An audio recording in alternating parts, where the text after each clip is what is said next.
அனைவருக்கும் வணக்கம். சுபமாரிமுத்து திருப்பூரிலிருந்து. பாரம்பரிய திருவள்ளுவர் குல வம்சம் பிரசன்ன ஜோதிடர் சுபமாரிமுத்து. இந்த பதிவு உங்களுக்காக. இன்றைக்கு உங்களுக்கு ஒரு அற்புதமான ஒரு விஷயத்தை இன்றைக்கி நான் உங்களுக்கு கொடுக்க போகிறேன்.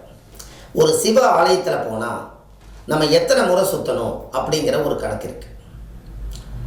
அந்த சிவ ஆலயத்தில் நீங்கள் உங்களுடைய உடம்பு, மனம், எண்ணம் எல்லாம் ஒருநிலைப்படுத்தி 3 முறை சிவன் கோயிலை நீங்கள் சுற்றி வரணும். 3 முறை உங்களுடைய பாதத்தால் நீட்டாக சுற்றி வந்து சுவாமிக்கு தேங்காய் பழம், வெத்தலைப்பாக்கு, ஒரு கல்கண்டு நைவேத்தியம் பண்ணி முதல்ல சாமியோட பேருக்கு நீங்கள் ஒரு அர்ச்சனை பண்ணுங்கள். சாமி தான் நம்மளுக்கு வரம் கொடுக்க போகுது.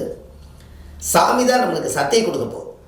அப்போ சாமிக்கு பண்ணாமல் நமக்கு பண்ணுறோம். முதல்ல நமக்கு பண்ணுறதுக்கு முதல்ல சாமிக்கு சக்தி அதிகமாக இருக்கும்னா முதல்ல ஒரு அர்ச்சகர் போய் என்ன சிவனோ அந்த சிவனோட பேரை சொல்லி அவர் திருப்திகரமாக நல்லா ஸ்ட்ராங்காக இருக்கணுங்கிறதுக்காக சக்தியை ஊட்டி அதன் மூலிமா நம்மளுக்கு கிடைக்கிறதுக்காக நம்ம குடும்பத்தில் ஒருத்தர் சிவன். அதனால் அர்ச்சனை பண்ணும்போது சாமிக்குன்னு சேர்த்து நீங்கள் அர்ச்சனை பண்ணுங்கள். அப்போ தான் ஒரு சுயநலம் இல்லாமல் பொதுநலமாக வாழ்கிற மாதிரி இருக்கும். நம்ம இங்கேருந்து போன உடனே நம்ம குடும்பத்தில் இருக்கிற பேரை மட்டும் சாமிக்கிட்ட சொல்லுவோம். சாமியை மதிக்கிறோம் என்று சொன்னால் மதிக்கிறதே சாமிக்கு சாமி நல்லா இருக்கணும்னு நினைக்கிறதா மதிப்பு. அப்போ சாமிக்கு நீங்கள் அர்ச்சனை பண்ணுங்கள். அந்த காலத்துல எல்லாம் பார்த்தீங்கன்னா சாமிக்கு கும்பாபிஷேகம் பண்ணும்போது சாமிக்கு மட்டுமே அர்ச்சனை பண்ணி அந்த சத்தை ஊட்டுவாங்க.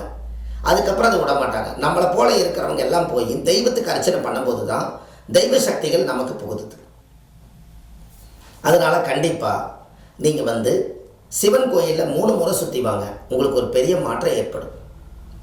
கண்டிப்பாக உங்களுடைய வாழ்க்கையில் அவ்வளோ பெரிய சக்தி வாய்ந்த ஒரு சிறப்பு உங்கள் ஜாதகத்தில் இருக்குது. நீங்கள் அதை உங்களால் செய்ய முடியும். கண்டிப்பாக இதை பண்ணுங்கள். உங்கள் வாழ்க்கையில் பெரிய மாற்றத்துக்கு வருவீங்க. இது மாதிரி எல்லாம் சின்ன சின்ன எளிய பரிகாரங்கள் உங்களுடைய ஜாதகத்தை கொண்டு போய் முதல்ல சாமி சிவன் கோவிலில் போய் வச்சு அதை வாங்கிட்டு வாங்க. அதுக்கப்புறம் மிகப்பெரிய ஒரு மாற்றம் உருவாகும். அடுத்த பதிவில் உங்களை சந்திக்கிறேன். நன்றி, வணக்கம்.